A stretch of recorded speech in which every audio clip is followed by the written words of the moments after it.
Let's take a quick tour around the ship.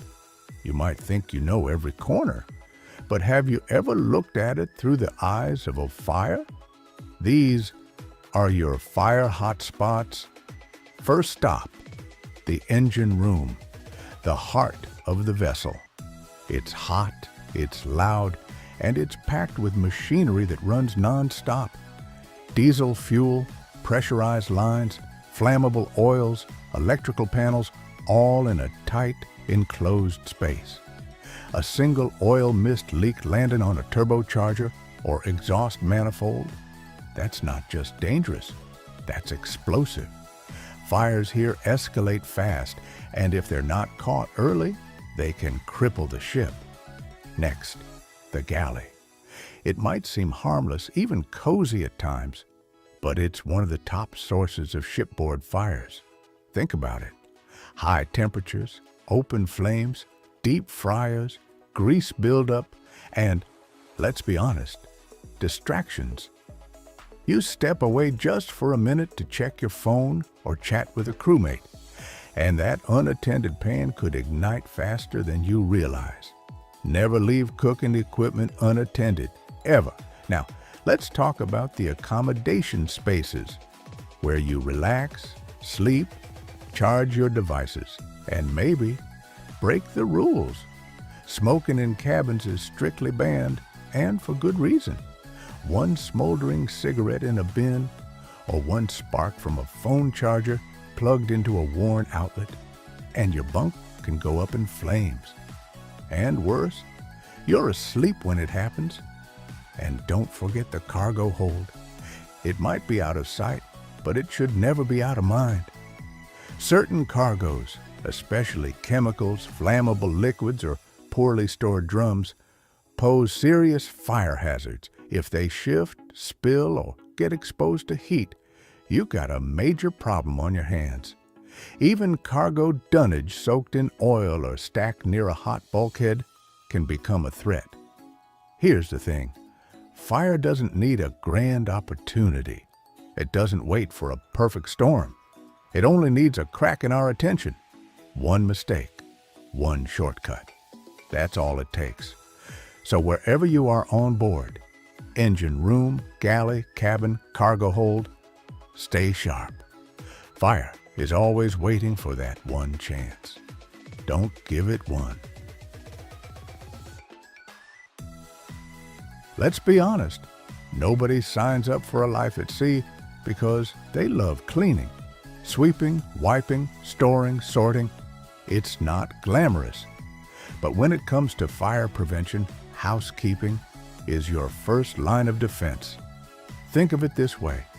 Fire feeds on chaos, on clutter, on carelessness. And good housekeeping, that's what keeps those risks in check before they even have a chance to ignite. Let's start with oily rags. You finish working on machinery, wipe down a greasy part.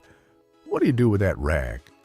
If your answer is stuff it in the corner or leave it on top of a drum, think again. Oily rags can spontaneously combust. Yes, they can't ignite by themselves. That's why they go into self-closing metal bins designed specifically for that purpose. No shortcuts. What about spilled oil? Engine room, workshop, galley, wherever it happens. If you see it, clean it immediately. Not after lunch, not when someone else comes along. Later could be too late. That puddle is a fire hazard and a slip hazard too. Now look around your passageways and escape routes. Are there boxes stacked up? Tool bags in the corner? Fire doesn't wait for you to clear a path. If the alarm sounds and your way out is blocked, you're trapped. That's not an inconvenience, that's life or death. Flammable liquids, solvents, cleaners, fuels, these aren't just everyday items. They're high-risk materials. Keep them in approved lockers, properly sealed and labeled. No mixing, no overfilling, no keeping them just for convenience near the engine. Before you leave any space, stop and ask yourself, If a fire started right now, could I escape quickly? Could I reach the extinguisher? Could I even see it through the clutter? Could I find the gear I need to respond? Because when the smoke comes, it comes fast. And in that moment, you'll wish everything was where it's supposed to be. A clean ship isn't just about pride. It's about survival. It's about respect for your crewmates and for yourself. A clean ship is a safe ship, full stop. Think fast. If the fire alarm went off right now, what would you do? Where would you go? What action would you take? More importantly, would you panic or would you respond? Here's a question you should always be able to answer. Where's your nearest manual call point? That red box on the bulkhead, it's not just for decoration. If you see smoke or fire, don't hesitate. Break the glass. Activate the alarm. Seconds matter. And what's your zone number? Every vessel is divided into fire zones. It's how we locate and respond to fires quickly. Knowing your zone helps the bridge and firefighting teams isolate the threat. It's part of your job to know where you are and how to describe it clearly in an emergency. Now let's talk about the detection systems. Smoke detectors, heat sensors, flame and gas detectors. These silent sentinels are working around the clock, 24/7, watching, sensing, scanning. But here's the thing, they only work as well as the crew maintaining them.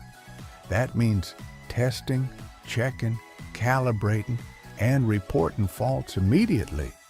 And yes, that job might fall on you. Don't assume someone else is checking the systems. Don't wait for a technician. Be alert. Be responsible. And then there's the fire doors. Critical barriers designed to stop fire and smoke from spreading through the ship.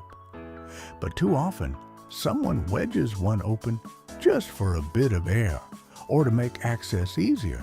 Don't. You're literally compromising the ship's fire integrity.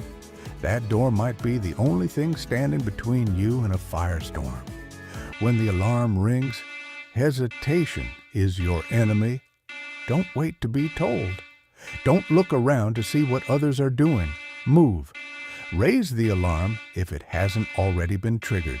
Inform the bridge clearly and calmly. What you saw, where it is, what's happening. Then proceed to your muster station. Don't run, but don't delay. Gear up. Be ready to respond, to assist, to lead if needed. Because in those first minutes, you're not just a crew member, you're the front line. Know your systems. Know your ship. Know your role. When fire strikes, we don't guess. We act. Let's make one thing clear. Firefighting at sea isn't about heroism. It's not about who's the toughest or who can run into smoke first. It's about being prepared, calm, trained, ready. When fire breaks out, adrenaline will spike. Visibility might be zero. Alarms will be screaming. But in that chaos, your brain needs to know exactly what to do. Because hesitation costs time, and time costs lives. Start with your extinguishers. Not all are the same, and using the wrong one can make things worse. CO2. That's your go-to for electrical fires. It doesn't leave residue, and it won't short-circuit equipment. But don't use it in tight spaces without proper breathing gear. It can displace oxygen. Foam. Perfect for flammable liquids like fuel and oil. It cools the fire and forms a blanket to stop reignition. Dry powder, the jack of all trades. It works on Class A, B, and C fires, solids, liquids, and gases, but it reduces visibility, makes breathing difficult, and can be messy. Think twice in enclosed areas. And remember this like your life depends on it. Never use water on oil fires. It'll cause the fire to spread instantly. And never use water on electrical fires, unless you enjoy turning yourself into a conductor. Beyond extinguishers, you need to know your fixed systems. Know how to operate the fire pump, not just in theory, but in practice. Know where the hydrant keys are stored. Don't waste precious seconds searching. What about your SCBA, your self-contained breathing apparatus? Have you worn it recently? Trained with it in low visibility? It's not like putting on a backpack. In smoke-filled corridors or the engine room, it's your only chance to breathe and stay alive. And here's the truth. The time to figure this out isn't during an emergency. It's now, during drills. That's why we train.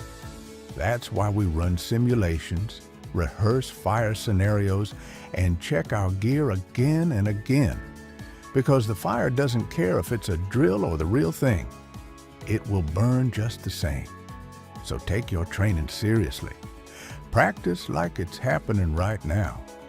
Because one day, it might be. And when it does, you'll be ready.